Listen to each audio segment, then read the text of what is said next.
Good morning, everyone. Yesterday we had discussed the meaning of cash flows and types of cash flows. What are the three types of cash flows? Operating, investing and financing. Very good. Operating होते हैं related to regular operations of the business. ठीक है? Sales, purchase, expenses, operating expenses, ये सब. ठीक है? इनसे आने वाले कैश इनफ्लो और इनमें जाने वाले cash outflow. What about investing cash flows? They relate with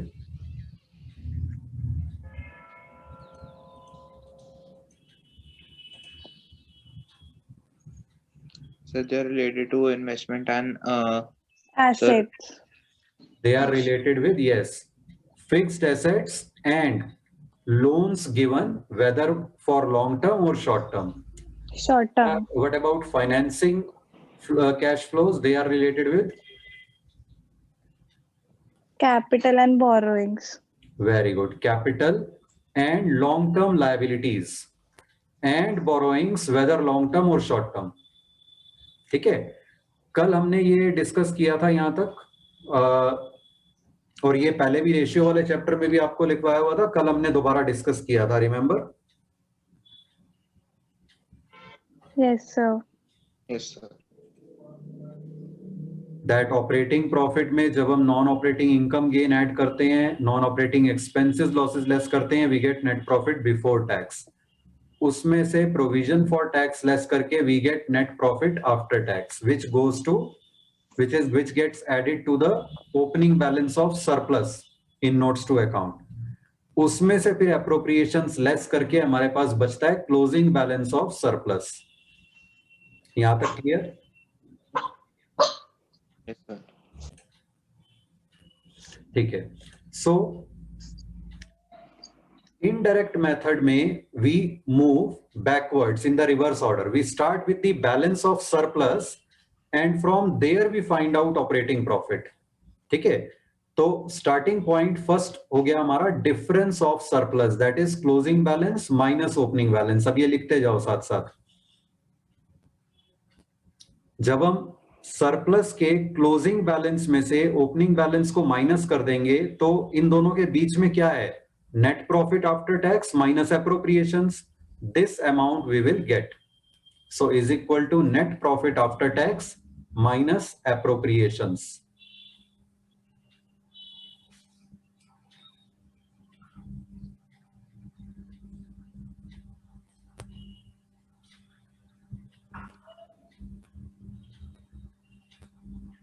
Written?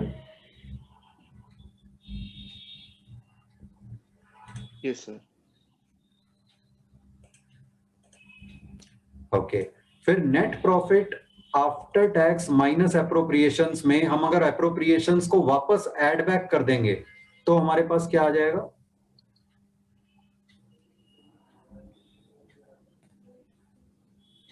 अगर सर हम एप्रोप्रिएशन हाँ, एप्रोप्रिएशंस को वापस ऐड बैक कर देंगे इस अमाउंट में,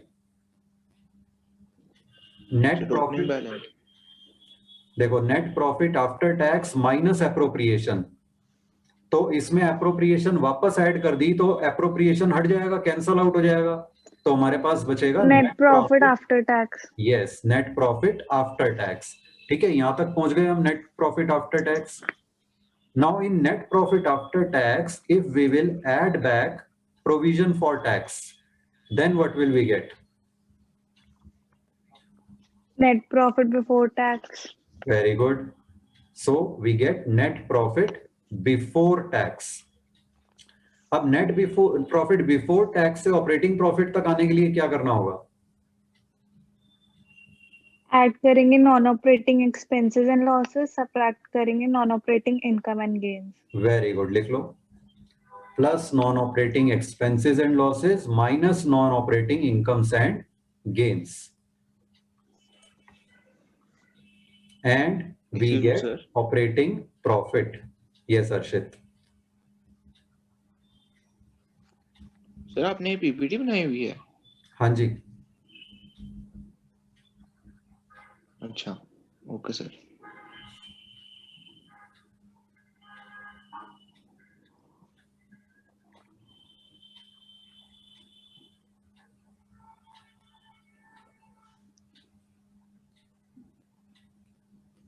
लिख लिया यहाँ तक? Done sir. सर वो तो मुझे पता, मैं ये पूछ रहा था कि सर इसमें वो ओके, सो ऑपरेटिंग प्रॉफिट तक हम पहुंच गए. Now what? Now listen carefully. Operating profit हमारा आ गया, बट ऑपरेटिंग प्रॉफिट में हमें पता है, हमने अगर हम डायरेक्ट मेथड से चलें, सेल्स में से माइनस करते हुए चलें, तो इसमें सेल्स तो पूरा अमाउंट इंक्लूडेड होगा, जबकि सेल्स में कुछ सेल्स कैश सेल भी हो सकती हैं, कुछ क्रेडिट सेल भी हो सकती हैं, है ना?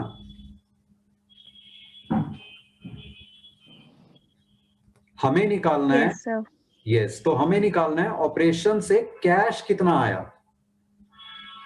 क्रेडिट सेल से तो कैश नहीं आया. क्रेडिट सेल कितनी हुई ये हमें किससे पता चलेगा? हिंट देता हूं, बैलेंस शीट में किसी चीज से पता चलेगा कितनी क्रेडिट सेल्स हुई.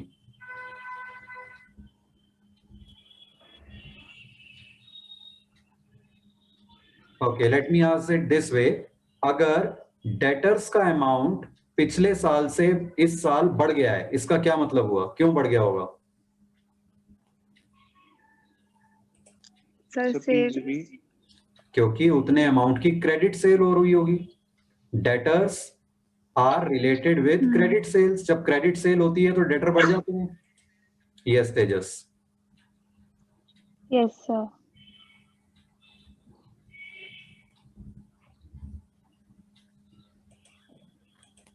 Sir yes Tejas. Sir short term provisions नहीं, शॉर्ट टर्म प्रोविजन नहीं बेटा,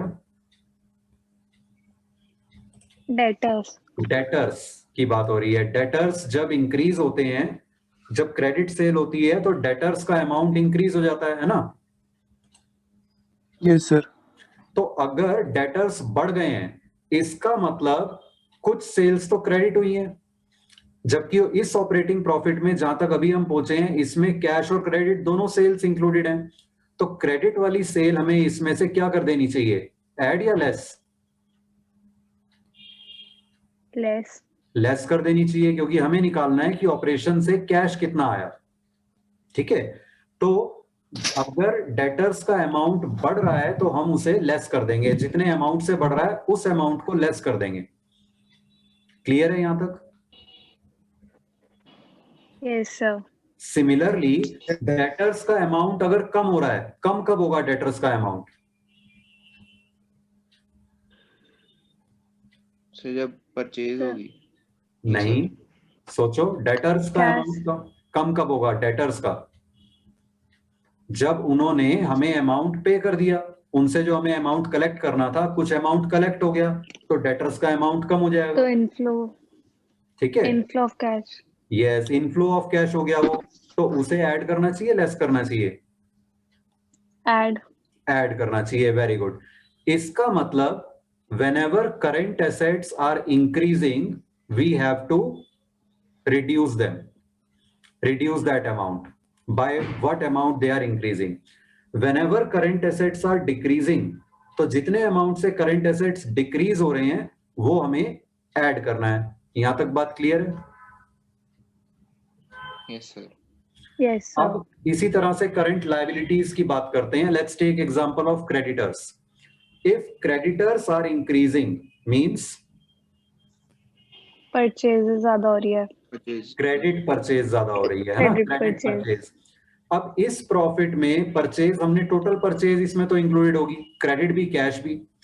क्रेडिट वाली परचेज में हमारा कैश आउटफ्लो तो हुआ नहीं, लेकिन हमने एक्सपेंस में वो पूरी दिखा रखी होगी. तो इसका मतलब जितनी परचेज क्रेडिट है उतने अमाउंट का कैश अभी हमारा गया नहीं है, हमारे पास ही है, जबकि इसमें वो लेस हुआ है. So what should we do with that? Add back. Very good, add back. तो क्रेडिटर्स अगर बढ़ रहे हैं तो हमें उसे ऐड बैक कर देना चाहिए कैश फ्रॉम ऑपरेशन निकालने के लिए. ठीक है, और क्रेडिटर अगर कम हो रहे हैं, what does that mean? Sir कि हमने क्रेडिटर्स को पेमेंट कर रहे हैं। एक्सीलेंट, कि हमने क्रेडिटर्स को पेमेंट कर दी है. पेमेंट कर दिया मतलब कैश आउटफ्लो गया है, तो वो लेस होना चाहिए. That means whenever current liabilities are increasing, we should add back. whenever current liabilities are reducing we should subtract them. ठीक है, तो ये एक लॉजिक हमेशा ध्यान रखना, पूरी कैश फ्लो में चलेगा ये। एसेट्स में जब भी इंक्रीज होता है तो उसे लेस करते हैं, डिक्रीज को ऐड करते हैं, यानी एसेट्स से ऑपोजिट चलता है कैश फ्लो। लायबिलिटीज के केस में ऑपोजिट होता है, मतलब एसेट्स का ऑपोजिट होता है, वैसे डायरेक्ट होता है। लायबिलिटीज जब बढ़ती हैं तो कैश फ्लो बढ़ता है, लायबिलिटीज जब कम होती हैं तो कैश फ्लो कम होता है, लेस करना होता है। ठीक है, तो एसेट्स के साथ ऑपोजिट रिलेशन है, लायबिलिटीज के साथ डायरेक्ट रिलेशन है। Clear? Yes sir. Yes, sir. तो अब इसके आगे लिखो, ऑपरेटिंग प्रॉफिट में प्लस नॉन, अच्छा उससे पहले हम करंट एसेट्स करंट लायबिलिटीज से भी पहले एक चीज इंपॉर्टेंट भूल गया था मैं, पहले ये डिस्कस करते हैं। नॉन कैश एक्सपेंसेस भी होते हैं प्रॉफिट लॉस में, जैसे कि डेप्रिसिएशन। ऑपरेटिंग प्रॉफिट तक आने के लिए डेप्रिसिएशन एक ऑपरेटिंग एक्सपेंस है, वो लेस हुआ है, लेकिन उसके लिए कैश पेमेंट तो नहीं होती किसी को डेप्रिसिएशन के लिए, है ना? Yes, sir. तो इस तरह के non cash expenses and losses को ऐड बैक कर देते हैं। और कोई non cash income and gain हो, जैसे कोई प्रोविजन का अमाउंट हमने डिक्रीज किया है तो वो प्रॉफिट लॉस में अदर इनकम में शो होगा, लेकिन एक्चुअली कोई कैश नहीं आ रहा उससे, तो उसे लेस कर देते हैं। तो पहले इतना लिख लो, plus non cash expenses and losses, for example depreciation, minus non cash incomes and gains, for example decrease in provision. Excuse me sir. हाँ बोलो। सर लायबिलिटीज और non cash incomes and gains का सेम होता है cash flow के साथ, और expenses and losses और एसेट्स का सेम होता है। यस, कह सकते हैं, राइट। और कल आप पूछ रहे थे ना रेशियो के चैप्टर में और कैश फ्लो के चैप्टर में रिलेशन, तो डायरेक्टली कोई रिलेशन नहीं है, सिर्फ ये वाला फॉर्मूला जो है ये दोनों में, दोनों को डिराइव करने के लिए, दोनों में वर्किंग के लिए इस फॉर्मूले को समझना जरूरी है। तो इतना ही रिलेशन है बस। Yes sir. ये जो लेफ्ट साइड पे पूरा लिखा हुआ है Done, फॉर्मूला, sir. ठीक है, यहां तक लिख लिया। तो इसके बाद हमारे पास जो अमाउंट आ जाता है उसे कहते हैं operating profit before working capital changes. क्या कहते हैं?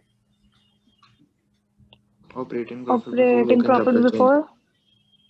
Working capital changes. ठीक है, अब करंट एसेट्स करंट लायबिलिटीज की जो हम बात कर रहे थे वो वाली एडजस्टमेंट्स होंगी इसमें, plus decrease in current assets and increase in current liabilities, और माइनस क्या, increase in current assets decrease in current liabilities. ये जो दो एडजस्टमेंट्स हैं इन्हें हम कहते हैं working capital changes. Working capital मतलब करंट एसेट्स करंट लायबिलिटीज, और ये दोनों एडजस्टमेंट्स करने के बाद जो अमाउंट हमारे पास आ जाता है that is called cash generated from operations. क्या कहते हैं?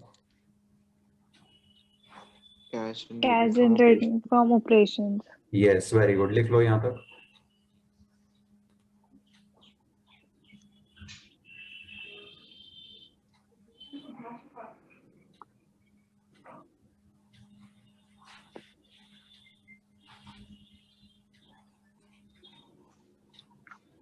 Written, sir.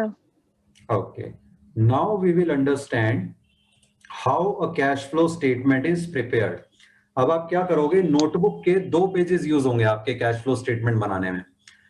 अभी जब हम फॉर्मेट डिस्कस करेंगे उसमें भी, later on when you will do questions of cash flow statement, first thing you should do is you should make a format in 2 pages. In what way? Let us understand. First page पे ऊपर आप heading दो cash flow statement of, आगे company का नाम आ जाएगा, for the year ended, आगे year ending की डेट आ जाएगी। सिर्फ 2 कॉलम है, पर्टिकुलर्स और अमाउंट रुपीज। राइट में सिर्फ एक इतना विड्थ का अमाउंट कॉलम बनाओ जिसमें 8-10 डिजिट का अमाउंट आ जाए, बाकी पूरी विड्थ रखो पर्टिकुलर्स के लिए। ठीक है, फर्स्ट पेज में फुल लेंथ ये फॉर्मेट बना लो।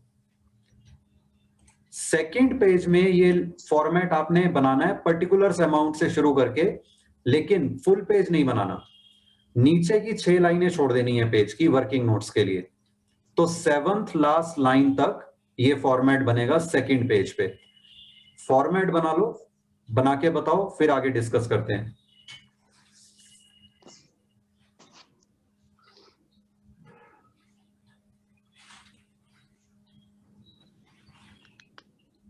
सर सब हेडिंग भी लिख ले। हाँ बिल्कुल लिख लो। पर्टिकुलर्स अमाउंट रुपीज, अभी यहां तक लिखो, फॉर्मेट बना के particulars amount rupees.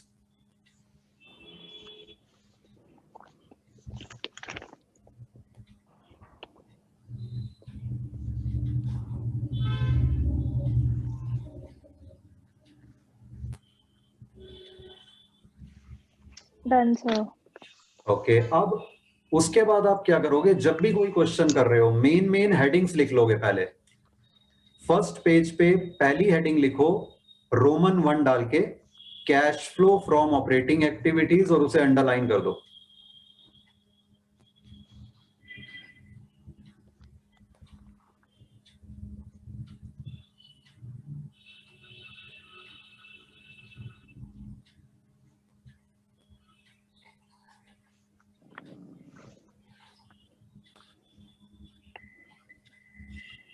Yes next sir. Line में लिखो net profit before tax and extraordinary items.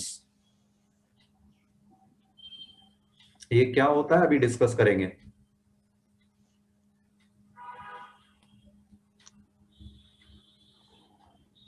Yes sir.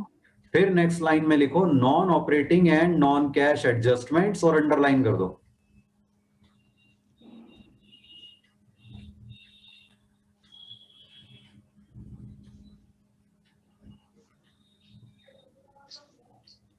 Yes sir. उसके बाद फर्स्ट पेज के मिडल में, ये पेज मिड आपने लिखना नहीं है, ये सिर्फ समझाने के लिए लिखा है यहाँ पे कि पेज के मिडल में ये नेक्स्ट हेडिंग लिखनी है, वर्किंग कैपिटल चेंजेस एडजस्टमेंट्स, और अंडरलाइन कर दो उसे।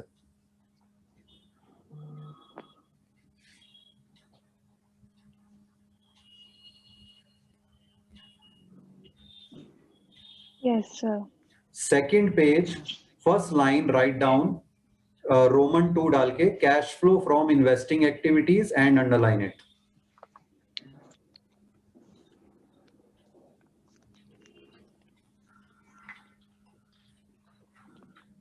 Yes, sir. Then in 12th line, again ये 12th लाइन लिखना नहीं है आपने, ये सिर्फ समझाने के लिए कि 12th लाइन में नेक्स्ट हेडिंग आएगी रोमन 3 डाल के cash flow from financing activities and underline.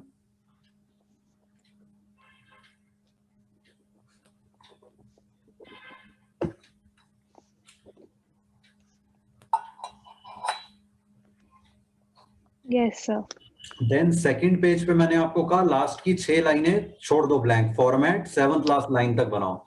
तो जो नीचे लाइनें छोड़ी हुई हैं उनमें से फर्स्ट लाइन यानी पेज की 6th लास्ट लाइन, अगेन ये 6th लास्ट लाइन लिखना नहीं है आपने, 6th लास्ट लाइन में लिखो वर्किंग नोट्स और अमाउंट रुपीज।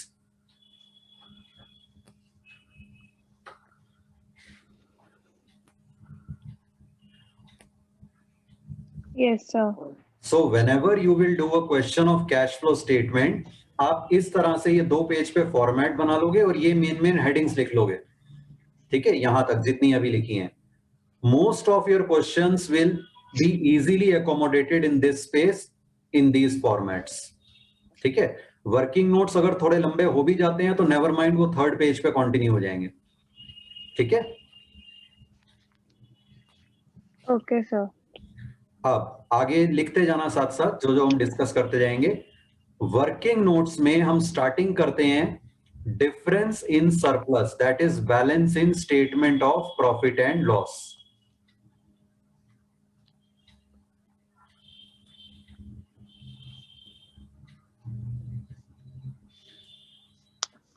उसमें हम ऐड करते हैं एप्रोप्रिएशंस, अभी जो आपको फॉर्मूला लिखवाया था। ठीक है, एप्रोप्रिएशंस कौन कौन सी हो सकती हैं, मेनली 4 तरह की एप्रोप्रिएशंस होती हैं। Dividend declared, interim dividend declared, interim dividend होता है जो साल के बीच में ही दे दिया। तीसरा होता है रिजर्व्स, मतलब कोई अमाउंट सरप्लस में से रिजर्व में ट्रांसफर हुआ है। And fourth is tax provided, मतलब प्रोविजन फॉर टैक्स, इसको भी ऐड बैक कर देते हैं। तो अभी आपको फॉर्मूला लिखवाया था ना, ये सब ऐड बैक करने के बाद क्या आ जाता है हमारे पास,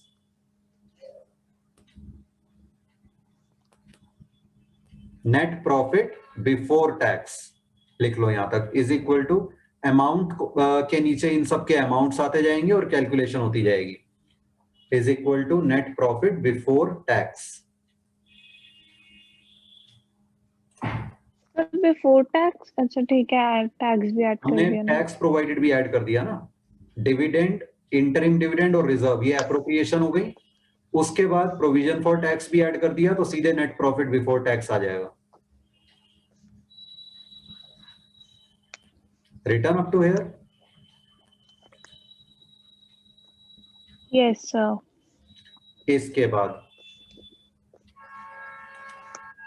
लिखो add extraordinary payments shown as expense in statement of profit and loss, और ब्रैकेट में लिखो and subtract at the end of related activities, operating और इन्वेस्टिंग और फाइनेंसिंग।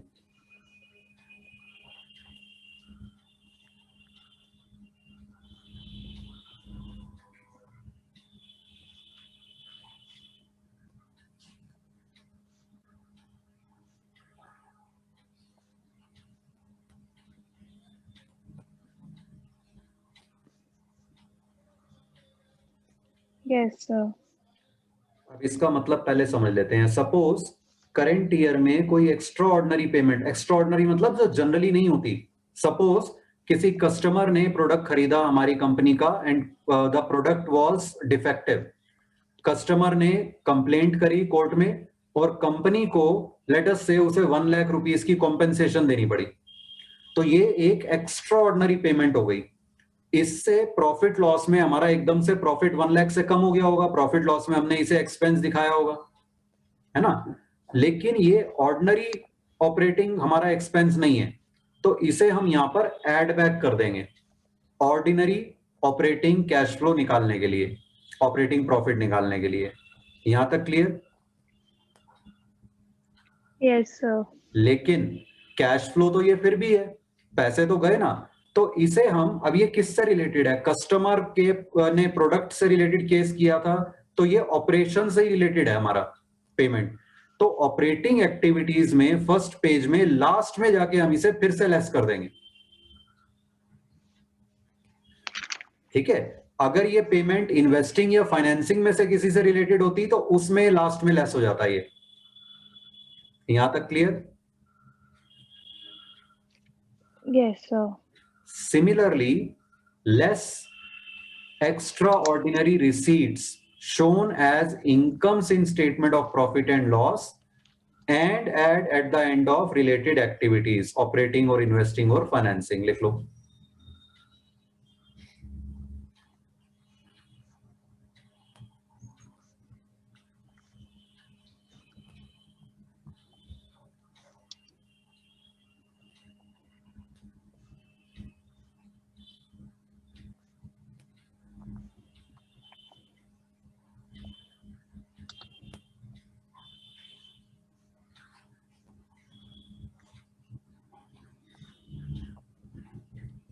Yes sir. अब इसका भी एक एग्जांपल लेते हैं। सपोज कोई मशीन हमारी फायर से डिस्ट्रॉय हो गई, तो वो लॉस हमने स्टेटमेंट ऑफ प्रॉफिट लॉस, और उसका हमें इंश्योरेंस कंपनी से क्लेम मिल गया। इंश्योरेंस कंपनी से जो क्लेम मिला उसे हमने प्रॉफिट लॉस में अदर इनकम में दिखाया होगा, लेकिन ये कोई ऑर्डिनरी अमाउंट तो नहीं है जो रेगुलरली हमारे को बिजनेस में मिलता रहता है। So it is an extra ordinary receipt. तो हमारा ऑर्डिनरी ऑपरेटिंग प्रॉफिट निकालने के लिए हम इसे लेस कर देंगे वापस यहां पर। यहां तक क्लियर? Yes sir. लेकिन क्योंकि कैश तो आया है तो कहीं ना कहीं तो शो करना पड़ेगा, तो मशीनरी से रिलेटेड क्लेम मिला है, तो इसका मतलब कौन सी एक्टिविटी में आएगा, ऑपरेटिंग, इन्वेस्टिंग या फाइनेंसिंग? सर मशीनरी ऑपरेटिंग नहीं, या fixed investing? Investing. Yes, investing, very good, क्योंकि वो फिक्स्ड एसेट है। तो ये cash flow from investing activities में लास्ट में वापस ऐड बैक हो जाएगा। ठीक है, आ गया समझ? Yes, sir. तो जितनी भी एक्स्ट्रा ऑर्डिनरी पेमेंट्स या रिसीट्स होती हैं, पेमेंट्स यहां पर ऐड बैक हो जाती हैं और फिर कंसर्न्ड एक्टिविटी में जाके लास्ट में लेस हो जाती हैं। अगर कोई एक्स्ट्रा ऑर्डिनरी रिसीट्स होती हैं, they are subtracted over here, but again they are added at the end of concerned activity. Clear? Yes, sir. ये सब करने के बाद, मतलब एक्स्ट्रा ऑर्डिनरी आइटम्स को एडजस्ट करने के बाद, we get net profit before tax and extraordinary items. मतलब टैक्स से भी और एक्स्ट्रा ऑर्डिनरी से भी पहले जो नेट प्रॉफिट था वो आ जाता है हमारे पास। ये लिख लो, is equal to net profit before tax and extraordinary items. Yes, sir. ठीक है, अब इसमें एक क्वेश्चन आपके माइंड में आ सकता है, जो मेरे माइंड में भी आता है, कि एक्स्ट्रा ऑर्डिनरी आइटम्स को जब हमने एक बार लेस करना है फिर ऐड करना है, तो दोनों ही चीजें हम स्किप क्यों नहीं कर देते? आंसर तो वही आएगा, यस, बट शो करना है क्योंकि अकाउंटिंग स्टैंडर्ड 3 में ऐसा ही बताया हुआ है और वो हमें फॉलो करना है, तो इसलिए we have to treat them like this. अब ये जो आ गया net profit before tax and extraordinary items, अगर आप ध्यान से देखो फर्स्ट पेज पे फर्स्ट आइटम यही है, net profit before tax and extraordinary items.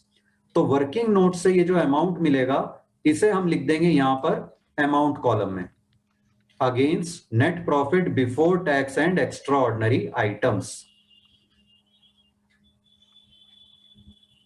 Okay, sir. उसके बाद क्या होगा? अब देखो फॉर्मूले में हमने क्या लिखा था, non operating non cash adjustment, जैसे डेप्रिसिएशन है ना, add non operating and non cash expenses and losses. Non operating वाले भी और नॉन कैश वाले भी एक्सपेंसेस लॉसेस ऐड बैक कर दो।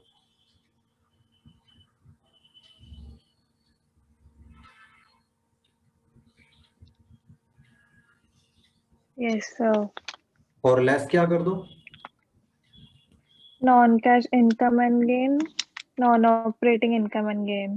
Very good, less non operating and non cash incomes and gains.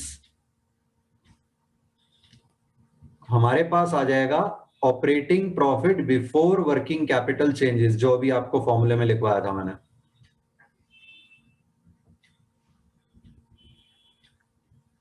Yes, sir. फिर वर्किंग कैपिटल चेंजेस में क्या करना होता है? एडजस्टमेंट्स में add what? Decrease in current assets and increase in current liabilities.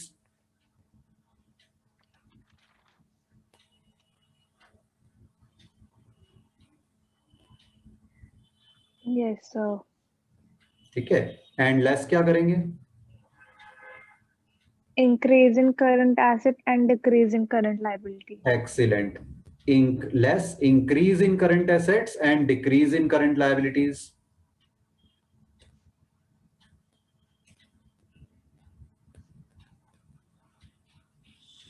इसके बाद हमारे पास आ जाएगा कैश जनरेटेड फ्रॉम ऑपरेशंस।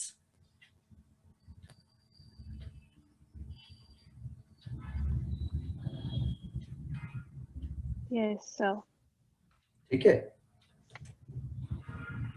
उसमें से हम लेस करते हैं इनकम टैक्स पेड ब्रैकेट में नेट ऑफ टैक्स रिफंड। जो हमने इनकम टैक्स पे किया वो लेस कर देते हैं। अगर कोई रिफंड मिल गया उससे, सपोज 10,000 हमने इनकम टैक्स पे किया लेकिन 2,000 का रिफंड मिल गया, तो 8,000 अमाउंट आएगा यहां पर नेट।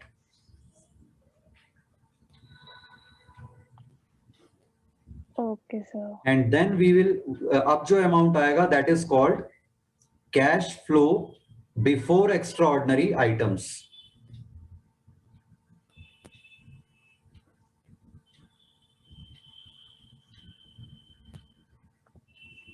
Okay, sir. इसके बाद हम एक्स्ट्रा ऑर्डिनरी आइटम्स की एडजस्टमेंट कर देंगे, means add extraordinary operating receipts less extraordinary operating payments.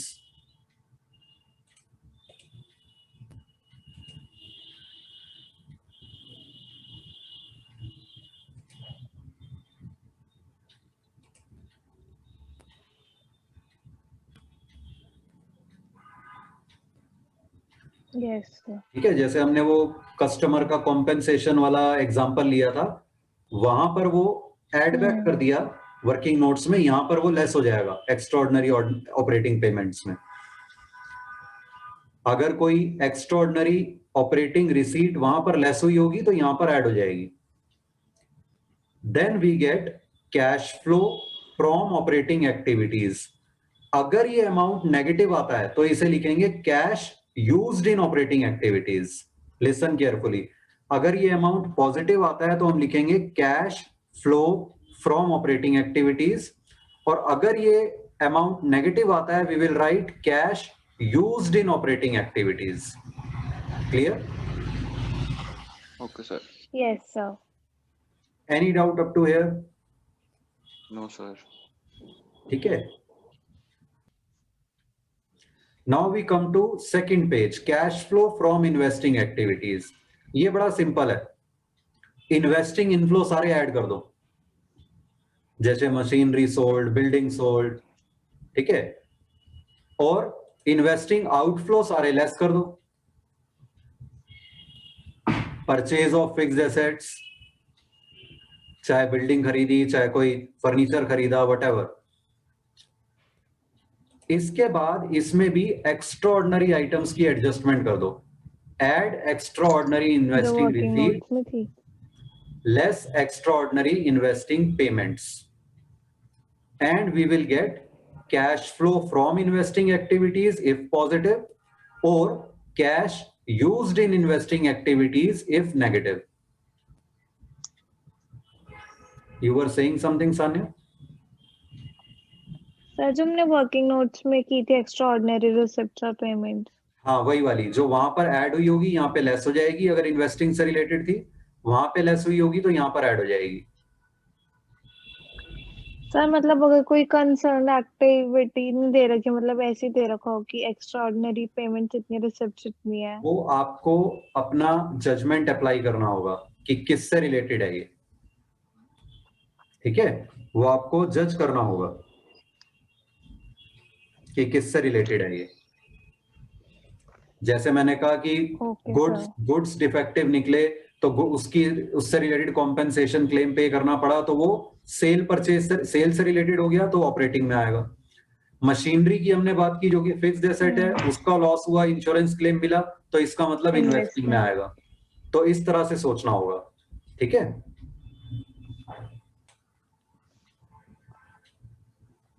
Then comes cash flow from financing activities, उसमें भी बिल्कुल ऐसे ही करना है, whatever financing inflows are there, add them. Issue of shares, issue of debentures, loan taken, whatever. And जितने भी financing outflows हैं उन्हें लेस कर दो, repayment of loan, debentures redeemed, interest paid, dividend paid. और उसके बाद एक्स्ट्राऑर्डिनरी आइटम्स एडजस्ट कर दो, add extraordinary financing receipts less extraordinary financing payments, and we will get cash flow from financing activities if the amount is positive. लेकिन अगर amount negative आया तो हम क्या लिखेंगे उसे? Cash used. कैश यूज्ड इन फाइनेंसिंग एक्टिविटीज। Very good. ये दोनों चीजें नहीं लिखनी, यहाँ पर तो समझाने के लिए दोनों लिखी है क्योंकि कुछ भी आ सकता है। आपने एक ही लिखना है, पॉजिटिव आ रहा है तो कैश फ्लो फ्रॉम, नेगेटिव आ रहा है तो कैश यूज्ड इन। यहां तक लिख लो पहले।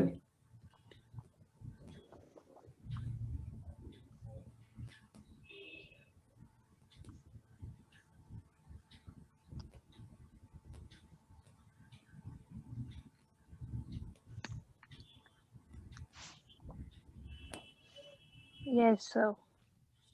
अब क्या करते हैं, इसके बाद हम तीनों एक्टिविटीज से जो हमारे पास कैश फ्लो आया, ऑपरेटिंग वाला ये लास्ट में जो है, फिर फर्स्ट पेज के लास्ट में, फिर इन्वेस्टिंग वाला ये कैश फ्लो फ्रॉम इन्वेस्टिंग, और तीसरा कैश फ्लो फ्रॉम फाइनेंसिंग, इन तीनों को ऐड कर देते हैं। इनमें से कोई नेगेटिव अमाउंट होगा तो ऑब्वियसली वो लेस होगा, ठीक है। और इन तीनों का सम जब हम करते हैं टोटल, उससे पहले कैलकुलेशंस करेंगे। देखो ऑपरेटिंग में ऐड वाले ऐड किए, non operating non cash income gain less किए, हमारे पास आ गया operating profit before working capital changes. उसके बाद हमने ये वर्किंग कैपिटल चेंजेस वाले एडिशंस किए, सब्ट्रैक्शन किए, हमारे पास आ गया कैश जनरेटेड फ्रॉम ऑपरेशंस। ये सब कैलकुलेशंस कर लेंगे। इनकम टैक्स का अमाउंट उसमें से लेस करके cash flow before extraordinary items. Extraordinary items की एडजस्टमेंट करने के बाद cash flow from operating activities या यूज्ड इन ऑपरेटिंग एक्टिविटीज। यहां तक पहले ये अमाउंट कॉलम में बना लो सिंबल्स।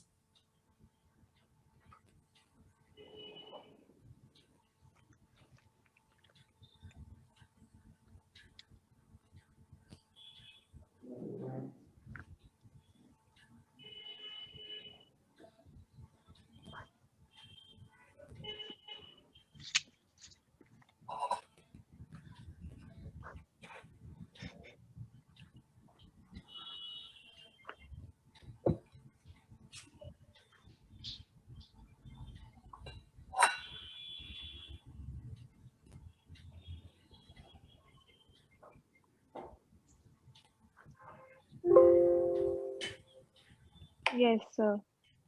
ठीक है, इसी तरह से सेकंड पेज पे हम निकाल लेंगे कैश फ्लो इन्वेस्टिंग एक्टिविटीज से कितना है और फाइनेंसिंग से कितना है।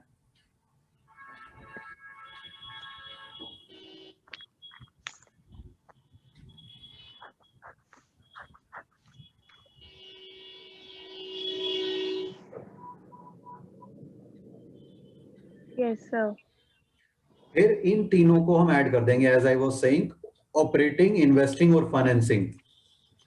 तीनों अमाउंट्स को ऐड करके अगर कोई नेगेटिव है तो वो लेस होगा। हमारे पास जो अमाउंट आएगा that will be called net increase और डिक्रीज। अगेन पॉजिटिव आएगा तो हम इसे लिखेंगे नेट इंक्रीज, अगर नेगेटिव आएगा ये अमाउंट हम इसे लिखेंगे net decrease in cash and cash equivalents. Bracket में लिख लो 1 + 2 + 3, मतलब operating plus investing plus financing.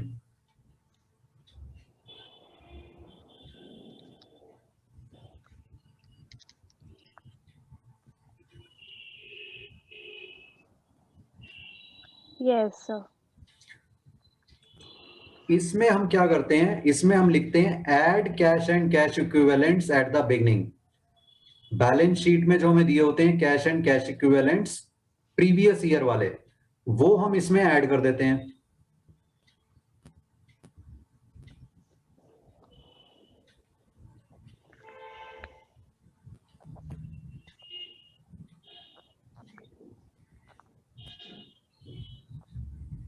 Sir at the beginning में मतलब ऐड करने का मतलब कब?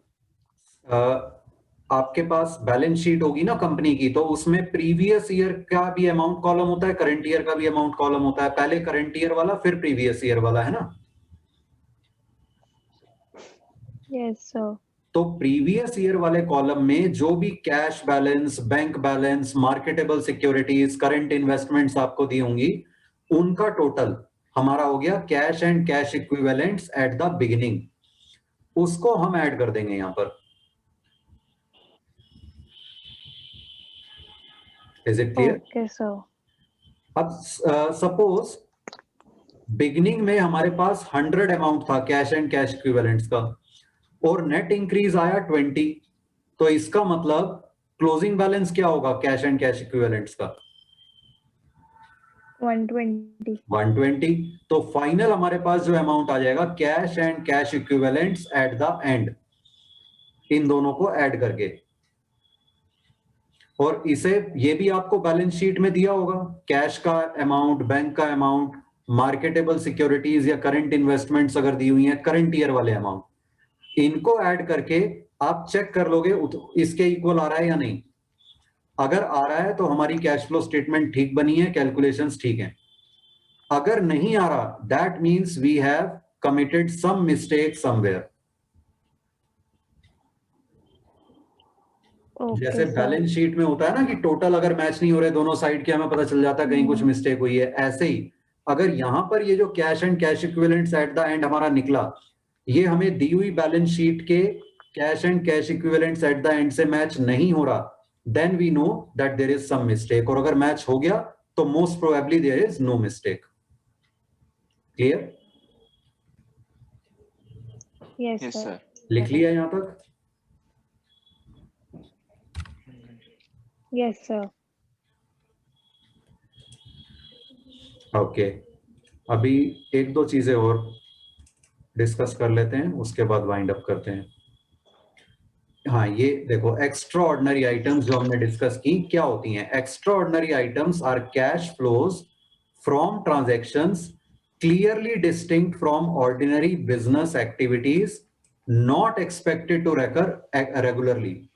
मतलब ऐसी कोई ट्रांजैक्शन से कैश फ्लो जो हमारे ऑर्डिनरी बिजनेस एक्टिविटीज में नहीं होती, ठीक है, और जो रेगुलरली रिपीट भी नहीं होती. एग्जांपल्स एक्स्ट्राऑर्डिनरी ऑपरेटिंग आइटम के: compensation paid to employees under voluntary retirement scheme. Sometimes companies introduce this voluntary retirement scheme कि जो भी एम्प्लॉइज छोड़ना चाहते हैं कंपनी को, लेट अस से जिनकी 20 या 30 इयर्स की सर्विस कंप्लीट हो चुकी है, एक लमसम अमाउंट देके कंपनी उन्हें रिटायर होने देगी, छोड़ने देगी. तो ये हो गया एक्स्ट्रा ऑर्डिनरी ऑपरेटिंग आउटफ्लो. और another example is insurance claim received on goods lost. कोई गुड्स डिस्ट्रॉय हो गए और उसका हमें इंश्योरेंस क्लेम मिल गया, ठीक है, तो उसे हम क्या करेंगे, नेट प्रॉफिट बिफोर टैक्स में सब्ट्रैक्ट कर देंगे और ऑपरेटिंग एक्टिविटीज के एंड में ऐड कर देंगे. क्लियर? Yes, sir. ये बाकी दोनों भी डिस्कस करके वाइंड अप करते हैं. फिर extra ordinary investing item: insurance claim received against asset lost. ये मैंने एग्जांपल आपको दिया ही था, मशीनरी का वाला, ठीक है. फाइनेंसिंग में एक एग्जांपल है बाय बैक ऑफ शेयर्स. अगर कंपनी ने अपने ही शेयर्स वापस खरीद लिए शेयर होल्डर से या मार्केट से, तो हम उसे वर्किंग नोट्स में ऐड कर देंगे और फाइनेंसिंग एक्टिविटीज के एंड में लेस कर देंगे. क्लियर? Yes, sir. इसका आप पेज का स्क्रीनशॉट ले लो और ये लिख लेना, एक्स्ट्राऑर्डिनरी आइटम्स वाले नोट्स लिख लेना नोटबुक में, ठीक है. Okay, sir. Any doubt anyone up to here? No, sir. No, sir. Okay, thank you. Thank you, sir. Thank you, sir.